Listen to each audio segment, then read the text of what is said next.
So first of all, cyber warfare is a very new word. It's actually only recently been accepted by governments as a thing.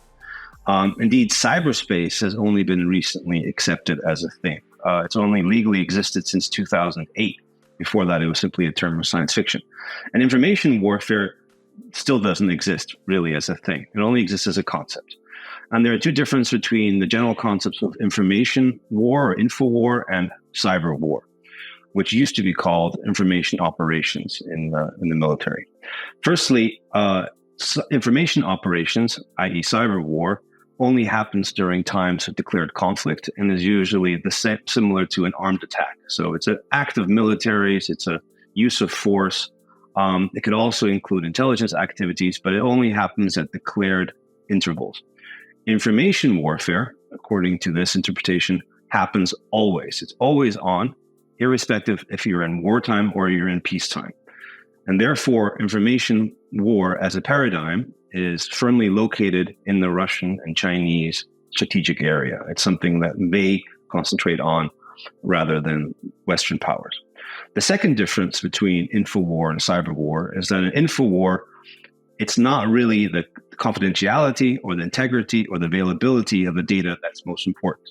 And that's very important to understand because as information security professionals, we're always wondering, what does this attacker want to do with my data?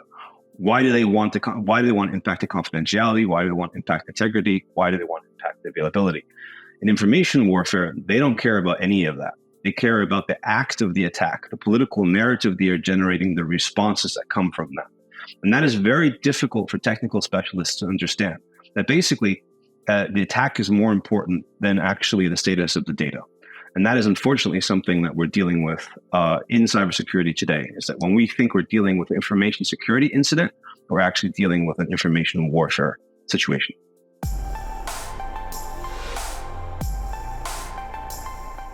So firstly, the current spate of ransomware attacks started as a ransom war initiative. It was a politically intended activity with a political response as a preferred outcome. So both WannaCry and NotPetya were the first major ransomware attacks that we experienced in the recent past, and they were launched by governments. And you couldn't really buy yourself out of it. So the purpose was not to make money. It was to, first of all, spread fear and destruction for political gain. But it also was intended to make the calculus clear to the criminal underground that, hey, this is something you might want to do. You might want to make money this way, because they weren't buying it for a couple of years.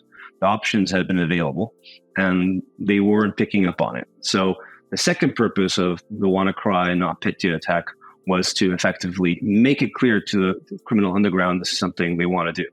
Because the calculation behind this, from the state perspective, is pretty simple and straightforward.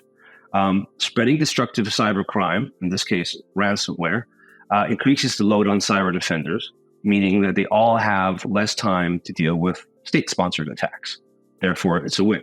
Second of all, it increases the pressure on states to do something in cyberspace, preferably changing the way the internet and the internet resources are managed, and replace the current multi-stakeholder model of managing the internet with an intergovernmental model that might favor the interests of Russia and China. And thirdly, it also increases the leverage of those states that effectively have many cybercrime gangs, because then they can basically say, oh, well, we have these cybercrime actors, we're trying to find them. It's very difficult. We need your help to do so. Please give us this and that. So basically, it's win-win-win for some of these actors. And effectively, we need to look at also changing that calculus so that's not the case anymore. So today, everything is basically ransomware if it's coming out of the Russian language internet. Now, there are a lot of ransomware gangs that are actually now homegrown American gangs. But if it's coming out of the Russian language internet, it's somehow connected to politics. And most often, these groups want to get paid, but they don't always even bother. They know that other people who are effectively allowing them to do ransomware attacks will be perfectly happy with the destruction that they're causing. So there are many good habits to have to minimize the chance that you'll get hit to begin with. The strengthening patch management, filtering web and email content, extending extended detection response, implementing least privilege, file activity monitoring, etc. There's a bunch of different activities that you can and you should do. One of the most important for me is still backups and doing backup properly, because you need to also understand how you're going to recover those backups. That's sometimes the biggest problem. And you also need to have a contingency plan of what you're going to do in interim period to continue functioning. Functionally, it's obviously best if you're not hit, but that's the problem with cyber, with ransomware as we know it today. It's supposed to be indiscriminate. We're trying to effectively protect everyone because everyone is a potential target, not only if you're a critical infrastructure.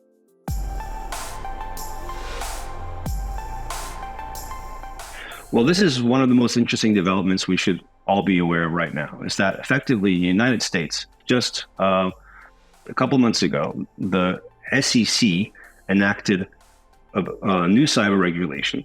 And some of that regulation is familiar to Europeans and the Network Information Security Directive. But some of what the Americans have put forward is unique and is new.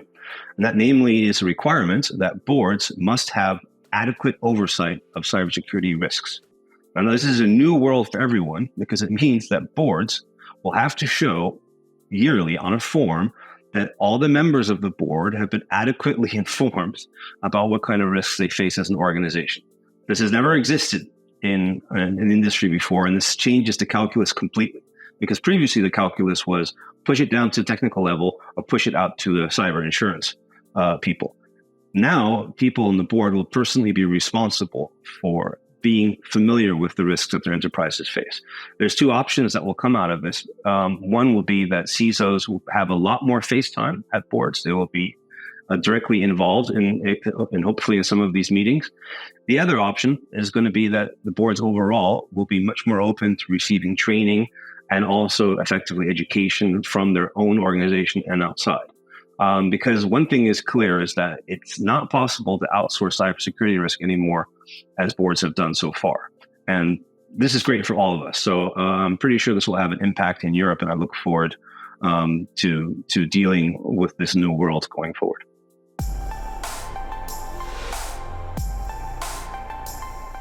Well, in the German-speaking area has been a bit behind in putting together such a conference. The French have these conferences.